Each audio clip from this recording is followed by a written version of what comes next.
오늘 말씀은 열왕기하 24장 8절부터 25장 7절 말씀까지 제가 가진 성경으로 구약 성경 605페이지에서 606페이지 정도 됩니다.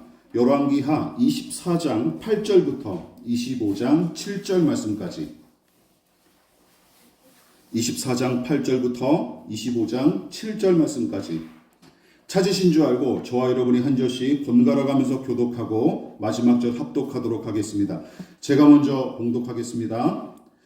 여호야긴이 왕이 될 때에 나이가 18세라 예루살렘에서 석 달간 다스리니라. 그의 어머니의 이름은 누스다요 예루살렘 엘라단의 딸이더라.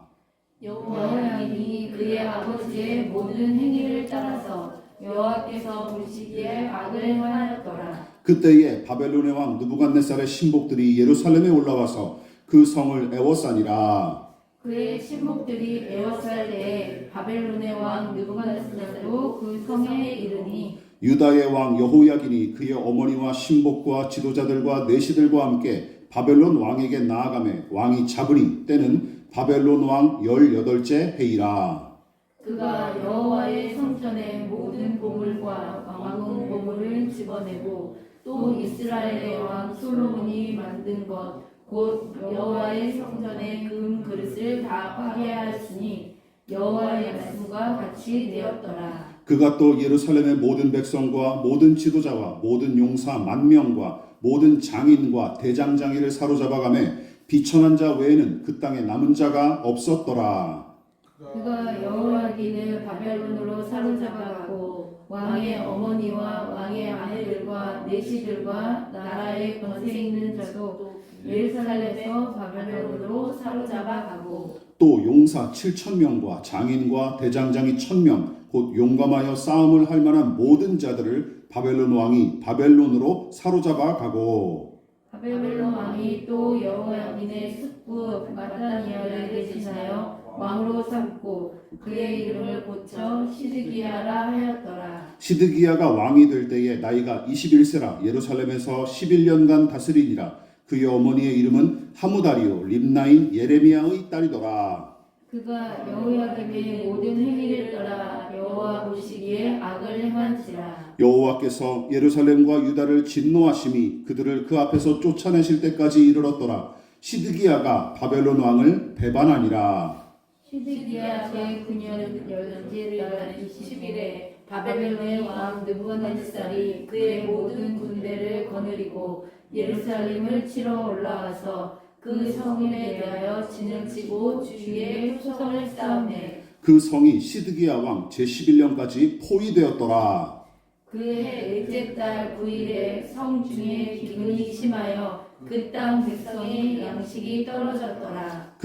그 성벽이 파괴되매 모든 군사가 밤중에 두 성벽 사이 왕의 동산 견문길로 도망하여 갈대아인들이 그 성읍을 에워쌌으므로 그가 아라바 길로 가더니 갈대아 군대가 그 왕을 뒤쫓아가서 여리고 평지에서 그를 따라잡음에 왕의 모든 군대가 그를 떠나 흩어진지라. 그들이 왕을 사로잡아 그를 림나에 있는 바벨론 왕에게로 끌고 가매 그들이 그를 신문하니라. 다 같이 그들이 시드기야의 아들들을 그의 눈앞에서 죽이고 시드기야의 두 눈을 빼고 놋사슬로 그를 결박하여 바벨론으로 끌고 갔더라.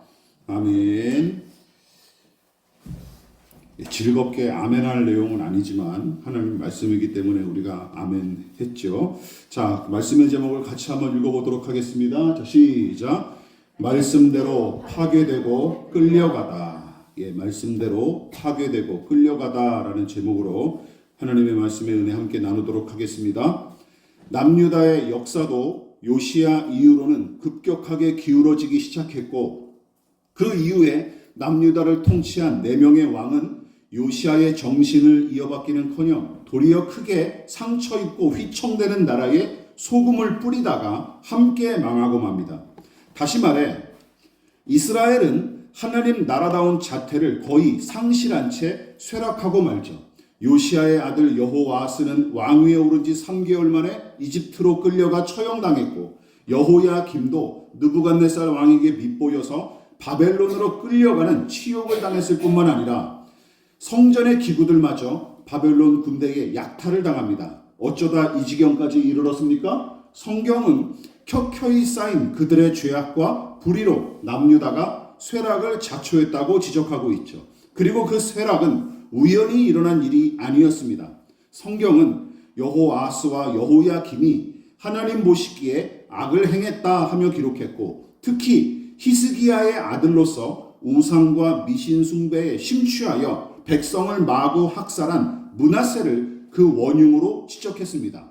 하지만 제가 지난 시간에 지적했다시피 남유다의 쇠락과 멸망의 원인은 단지 므낫세를 비롯한 몇몇 악한 왕들만의 책임이 아니었습니다. 그래서 예레미야 선지자는 남유다의 패망이 이 민족의 전반적인 불신앙에 기인하고, 더 나아가 지속적으로 자행된 그들의 불신앙과 불순종 때문임을 분명히 지적하고 있던 것이죠.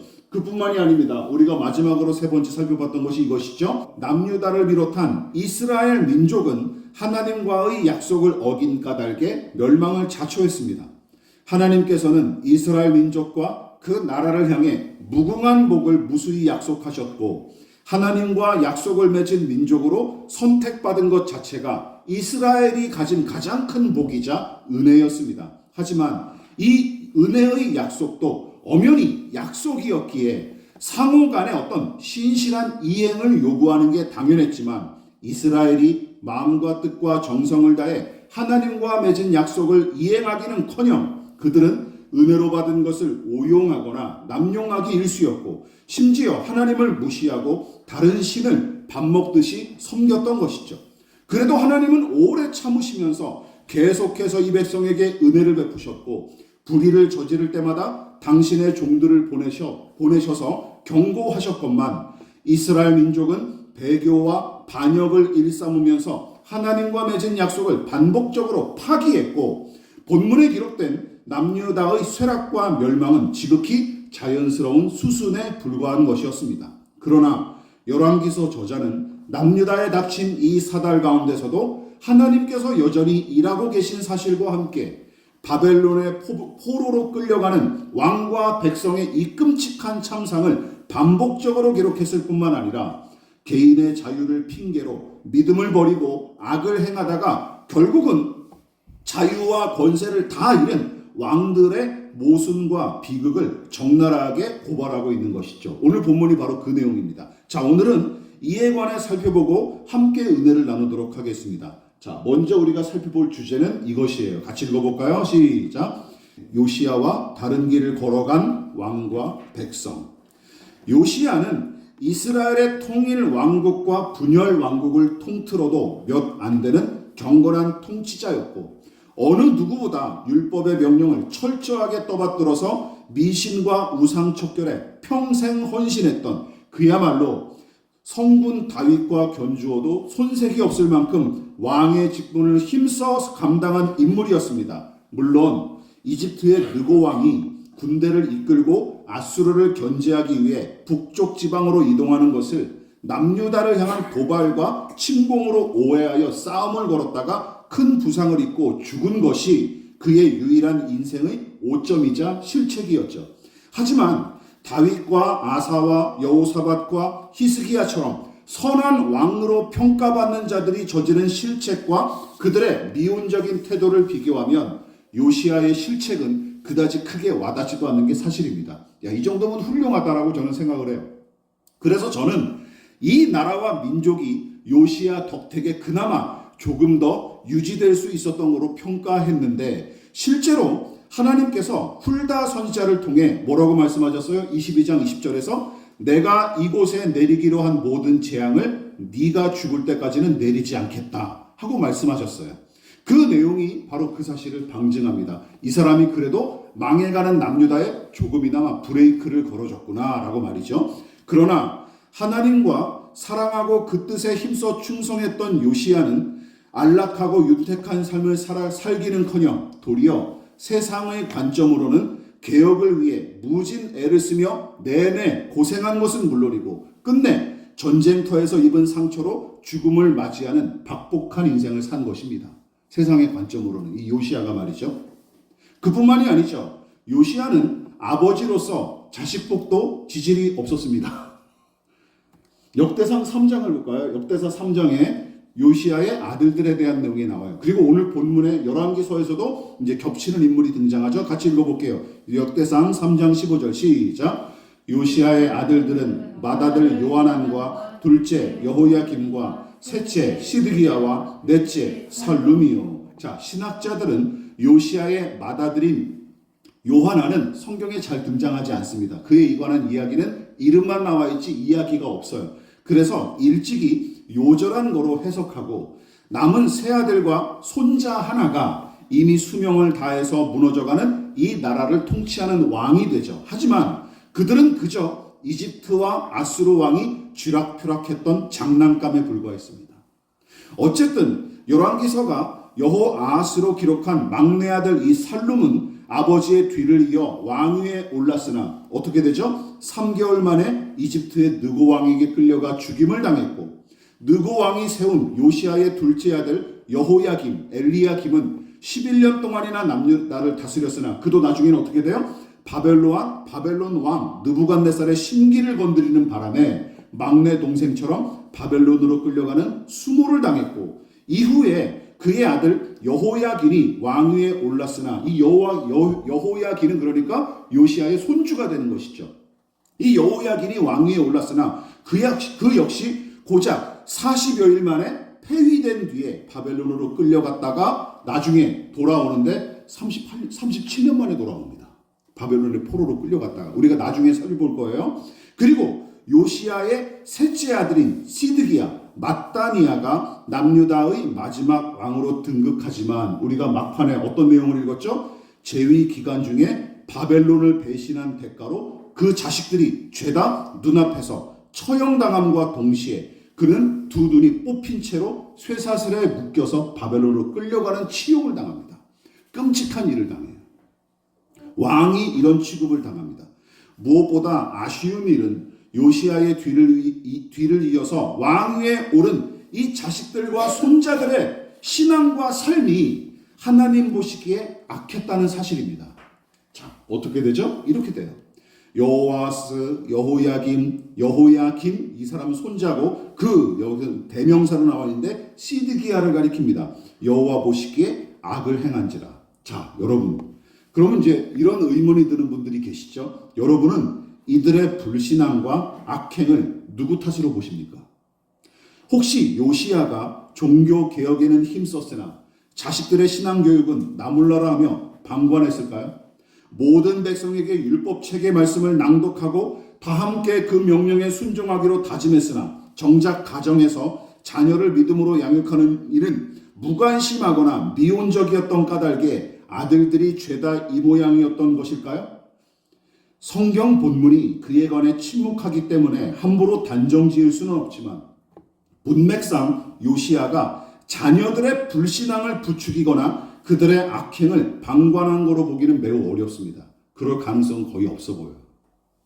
오히려 하나님을 온전히 의지하고 그 명령에 따라 평생 살았던 요시야의 생애가 저는 그렇게 생각해요. 자식들 보기에는 고생과 수고와 환난으로 점철되었다가 비참한 죽음으로 이어졌기에 이 자식들은 안락과 형통만 바라면서 의도적으로 불신앙의 길을 선택했다고 저는 봅니다. 아버지처럼 사느니 나는 내가 잘 먹고 잘 사는 길을 선택하겠다라고 생각했을 거예요.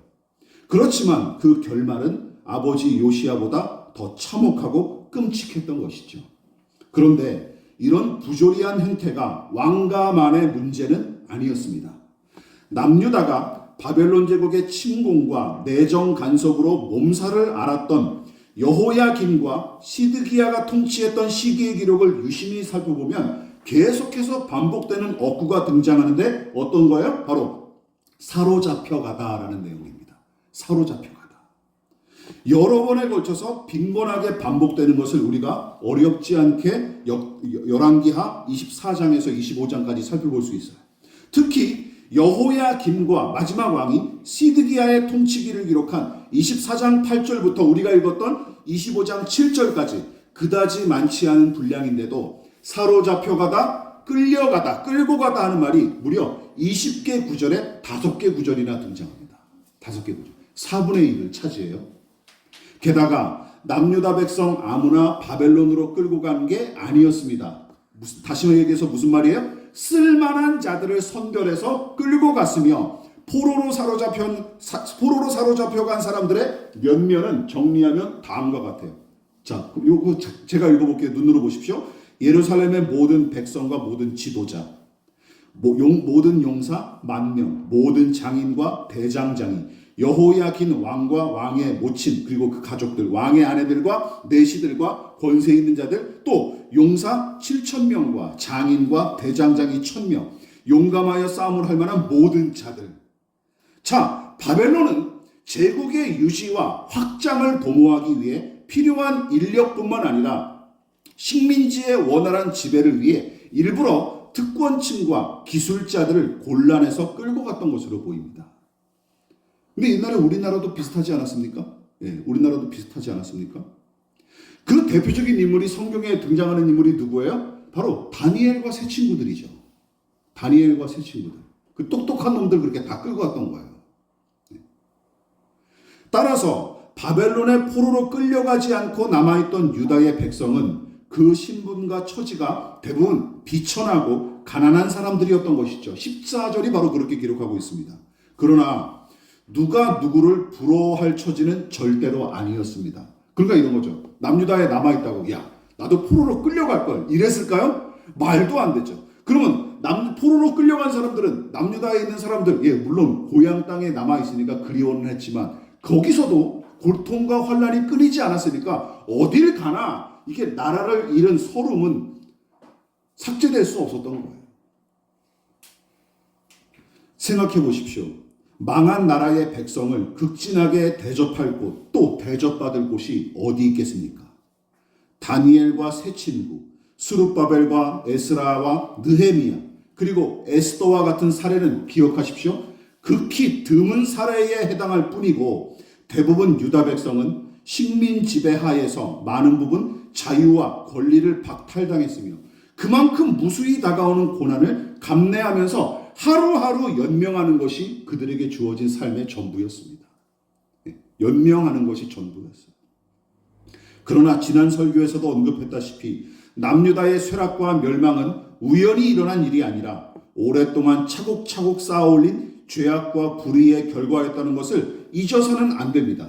물론 공부를 하든 사업을 하든 또한 국가를 경영하고 운영하든 망하기로 작정하고 그 일을 하는 사람은 아무도 없지 않습니까? 그렇지 않습니까? 보통 건전한 사람은, 상식이 있는 사람은 누가 망하려고 장사를 합니까? 누가 망하려고 공부를 하겠습니까? 다 잘 되자고 하는 일 아니겠습니까? 그런데 문제는 무엇입니까? 이것이죠. 우리가 그동안 살펴봤던 열왕기서의 악한 왕들도 마찬가지라는 거예요. 악한 왕들도. 아니 이놈들이 나라를 말아먹고 자기도 왕위를 뺏기려고 그 짓을 했을까요? 말도 안 되죠. 사람은 기본적으로 생존 본능이 있지 않습니까? 생존 본능이 있지 않습니까? 뭐 다른 건 차치해 놓더라도 자기 자신을 보호하고 지키기 위해서는 몸부림칠 거 아니에요. 그러니까 악한 왕들도 마찬가지였을 거예요. 최소한 어떤 자들은 이랬을 거예요. 이것이 나라와 민족을 위하는 길이다. 그렇죠. 많이 들어보셨죠. 이것이 나라와 민족을 위하는 길이고 무엇보다 나와 내 가족의 안녕과 이익을 위한 일이다 하고 생각하면서 통치했을 텐데 문제는 무엇입니까? 그 바람이 전부가 아니래. 그 바람이 있다고 정당화되지 않아요. 문제는 그들이 하나님과 그분의 계명을 전혀 의식하지 않은 채 그저 제 방식대로 나라를 경영하는 통에 백성은 소모품처럼 취급하며 착취하기 일쑤였고 대부분 백성은 그런 자들의 불의한 통치 방식에 이의를 제기하고 저항하기는커녕 어떻게 했어요? 도리어 왕들이 제시한 이 대책 없는 낙관론과 선동에 휘둘려서 굶주린 개처럼 장단을 맞추는 게 전부였습니다. 그러니까 한꺼번에 망하는 거죠. 한꺼번에 망하는. 그 와중에도 하나님을 경외하는 믿음의 사람들이 간혹 나타나기는 했으나 불의한 왕들과 백성은 그들을 튀어나온 모처럼 취급하며 박해를 일삼았죠. 오늘 본문의 이 왕들이 계속될 때 예레미야 선자가 개고생을 하는데 어디 동굴에 갇히고 그리고 고문을 당하고 이런 일들을 끊임없이 예레미야 선자가 당하는 거예요. 그러니까 남유다의 악한 왕들과 거기 동조한 백성도 신실한 믿음의 사람들과 마찬가지로 그들 나름대로 생존과 번영을 쟁취하기 위해 불신앙적 삶의 방식을 적극적으로 채택했고 그 일환으로 여호와 하나님을 대신하여 우상과 미신을 섬겼던 거예요. 이것이 좋은 길이다라고 선택했던 것이죠. 이것이 결국은 우리에게 유익이 될 것이다라고 해서 망하려고 한 게 아니라는 거예요. 망하려고 한 게 아니라. 누가 그런 계산을 하고 합니까? 무슨 일을 하든. 그래서 하나님께서는 남유다의 쇠락과 패망을 눈앞에서 지켜봤던 예레미야 선지자를 통해 다음과 같이 말씀하시면서 한탄하셨어요. 예레미야 2장 11절 같이 읽어볼게요. 시작. 어느 나라가 그들의 신들을 신 아닌 것과 바꾼 일이 있느냐? 그러나 나의 백성은 그의 영광을 무익한 것과 바꾸었도다. 이게 남유다 백성들의 실체. 가장 큰 잘못. 아무짝에도 쓸모없는 것을 섬기기 위해 영광의 하나님을 버린 민족. 이게 이스라엘. 이것이 이스라엘 민족의 실체입니다. 영광의 하나님을 버리고 쓸모없는 것을 붙들고 살았던 민족. 이 어리석고 무지한 민족. 이처럼 남유다의 왕들과 백성은 풍요와 안락을 쟁취하겠다고 하나님을 대신하여 우상과 미신을 섬겼으나 정작은 이집트와 아수르와 바벨론의 연이은 침공으로 내내 큰 고통을 겪었고 끝내는 그들의 일상과 그 땅은 나라의 패망으로 무참히 짓밟히며 유린을 당합니다. 그렇다면 이 시기에 하나님은 무엇을 하셨을까요? 이게 가장 중요합니다. 남유다의 쇠락과 패망을 그저 구경하시는 중이었을까요? 아니면 무능하시거나 능력이 모자랐던 탓에 어찌하지 못하는 것이었을까요? 거기에 대해서 본문은 다음과 같이 이야기하고 있습니다. 우리 마지막으로 한번 살펴볼게요. 자, 시작. 주시하고 판단하시며 끝내 심판하시는 하나님. 여러분, 제가 누누이 우리 한결교에서는 많이 들어보셨을 거예요. 많은 신자가 질병과 죽음과 실패와 파괴 등의 일은 하나님과 상관이 없고 처음부터 끝까지 마귀가 다 주관하는 것처럼 오해를 하는데 여러분 기억하십시오. 그것은 마귀를 비롯한 악한 영에게 더 큰 권세를 부여하는 작태에 불과하고 더불어 하나님의 주권을 무시하고 축소하는 비성경적인 사고방식이기에 더더욱 악합니다. 여러분 마귀에게 너무 큰 권세를 주지 마십시오. 그럼 그 정도 너무 아닙니다. 믿으십니까? 이게 우리가 너무나 잘못하고 있는 거예요. 기억하십시오. 인간의 생사화복을 비롯한 만사가 하나님의 손안에 있음을 고백하는 것이 기독교 신앙입니다. 믿으십니까? 문제는 많은 신자가 평안할 때는 이 믿음을 손쉽게 입으로는 고백하지만 정작 실패와 고난의 현실을 맞닥뜨릴 때면 이 믿음은 입김처럼 공허하게 사라질 뿐입니다. 이처럼 남유다가 겪는 고립과 침탈과 굴욕은 하나님의 무관심이나 방관의 결과가 아닙니다. 오히려 본문은 이 모든 사달이 하나님의 뜻하신 바 안에서 더 나아가 매우 적극적으로 간섭하신 까닭에 일어난 일임을 분명하게 이야기하고 있습니다. 자, 우선 하나님께서 악한 왕들을 내내 지켜보고 계셨다는 사실을 유념하십시다. 앞서 언급했던 구절을 다시 한번 확인해 볼까요? 하나님께서 계속 바라보고 계신다라는 사실 기억하십시오. 자, 여기서 우리는 한 가지 교훈을 얻어야 됩니다. 하나님의 시선은 거룩하고 선하고 아름다운 것만 향하지 않습니다. 우리 하나님은 더럽고 망가진 것을 주목하실 뿐만 아니라 불의하고 악한 것도 눈을 부릅뜨고 주시하시는 분이십니다. 믿으십니까? 이 사실을 명심하십시오. 그러나 구경꾼처럼 팔짱 끼고 바라보는 데서 그치지 않습니다. 왕과 백성의 행위를 정확히 판단하시고 그들의 행실에 대해 감정적으로 반응하십니다. 그 내용이 이렇게 나와 있어요. 자, 24장 4절 후반절 같이 읽어보겠습니다. 시작. 여호와께서 사하시기를 즐겨하지 아니하시니라. 즐겨하지 않으시니라 긍정문으로 바꾸면 뭐가 되죠? 불쾌하게 여기셨다는 것이죠. 불쾌하게 여기셨다. 기분 나쁘게 여기셨다. 열왕기하 24장 20절 같이 읽어보겠습니다. 시작. 여호와께서 예루살렘과 유다를 진노하심이 그들을 그 앞에서 쫓아내실 때까지 이르렀더라. 므낫세를 비롯한 악한 왕들과 그들에게 동조했던 백성을 불쾌하게 여기셨던 하나님, 그 불편한 감정을 열왕기서 저자는 가감없이 드러내고 있는 것입니다. 남유다 땅에서 그들을 완전히 쫓아내기 전까지는 당신의 진노와 분노를 절대로 그치지 않으실 하나님, 여러분, 그 하나님이 바로 모세가 만난 질투하시는 하나님이신 것입니다. 믿으십니까? 질투하시는 하나님. 그뿐만이 아닙니다. 하나님은 가만히 앉아 관망만 하면서 혀만 차는 무기력한 신이 아닙니다. 방관하는 신이 아닙니다. 본문의 남유다의 쇠락과 멸망을 허락하고 주관하시는 주체가 하나님이심을 본문이 아주 분명하게 피력하고 있는 것이죠. 자, 24장 2절과 3절 같이 읽어볼까요? 자, 시작.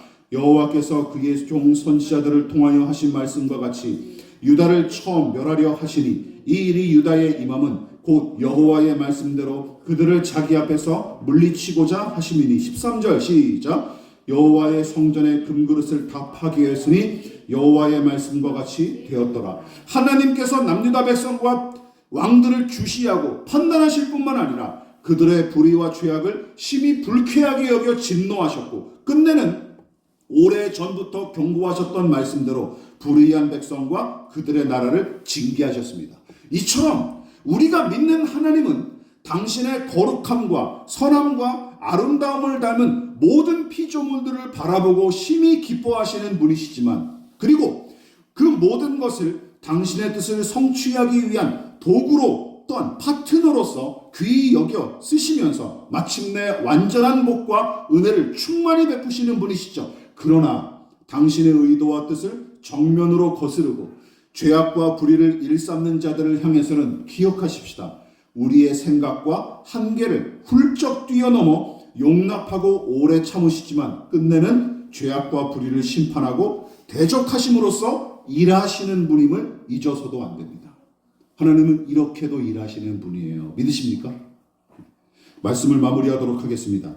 요시아의 뒤를 이어 왕위에 오른 자들은 아버지와 할아버지의 본을 받아 기울어져가는 나라를 일으키고 백성의 생존을 위해 힘쓰기는커녕 여전히 하나님의 뜻을 거스르며 오판을 일삼았고, 그로 인해 남유다의 체제는 이미 더 손을 쓰기가 힘들 정도로 망가져 버립니다. 그리고 왕족과 백성은 바벨론 제국의 지배하에 본격적으로 유린당하기 시작하죠. 이것은 어쩔 수 없는 운명의 수레바퀴에 깔려 그렇게 된 것이 아닙니다. 또한 누가 등 떠밀어서 마지못해 미신과 우상을 숭배하는 길로 걸어간 것도 아니에요. 누가 시킨 것도 아니고 강제한 것도 아니에요. 하나님을 등지고 그 율법의 명령을 무시한 불신앙적 사고방식과 함께 하나님을 섬기는 신앙을 대신하여 선택한 미신과 우상 숭배는 물론이고, 하나님의 소유인 이 나라를 어떻게 하나님의 뜻과 방법대로 경영하고 운영하는 것이 아니라 제국의 생리에 따라서 운영한 것은 애초부터 이 나라의 역대 왕들과 백성이 나름대로 생각하고 선택한 최선의 길, 최상의 길이었습니다. 그들이 선택한 길이었어요. 우리도 바벨론처럼, 아수르처럼, 이집트처럼 이 나라를 다스리자. 하나님의 말씀이 아니라 그렇게 돼버렸던 것이죠. 그러니까 이들은 무엇이 거룩하고 선한 것인지, 또한 무엇이 하나님 앞에 올바르고 정당한 것인지 따진 뒤에 선택하지 않았습니다.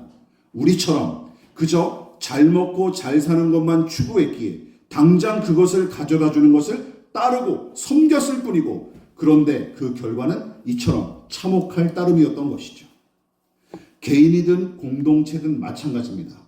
고상한 정신이나 올바른 신념, 고결한 가치를 제쳐놓고 맹목적으로 이익과 안락을 추구했던 개인과 집단의 말로는 항상 이와 같았습니다. 그것이 역사가 주는 교훈이고 성경이 주는 교훈입니다. 또한 하나님에 관한 생각도 어떤 면에서는 교정이 필요합니다. 여러분, 하나님은 우리에게 그저 좋은 것만 베푸시고 우리를 마냥 즐겁게 해주시는 치어리더가 아니십니다. 그 사실을 기억하십시오. 자식이 무슨 짓을 하던 아랑곳하지 않은 부모를 상상해 보십시오.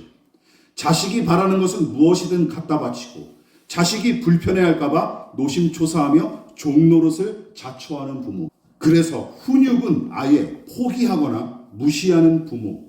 여러분, 우리는 그런 사람들을 가리켜 뭐라고 부릅니까? 호구라고 부르죠. 호구라고 부르는 것이죠. 기억하십시오. 하나님은 호구가 아니십니다. 그리고 그런 취급 받으시는 분도 아니십니다. 그리고 죄악과 불의를 외면하지 않으시고 내내 주시하시며 그것을 향해 오래 참으시다가 마침내 징계하고 심판하심으로써 일하시는 분이심을 기억하십시오. 이것을 마귀의 일로 다 떠넘기지 마십시오. 마귀는 그럴 만한 권세가 없습니다. 믿으십니까? 하나님의 허락 안에서 일어나는 일이에요.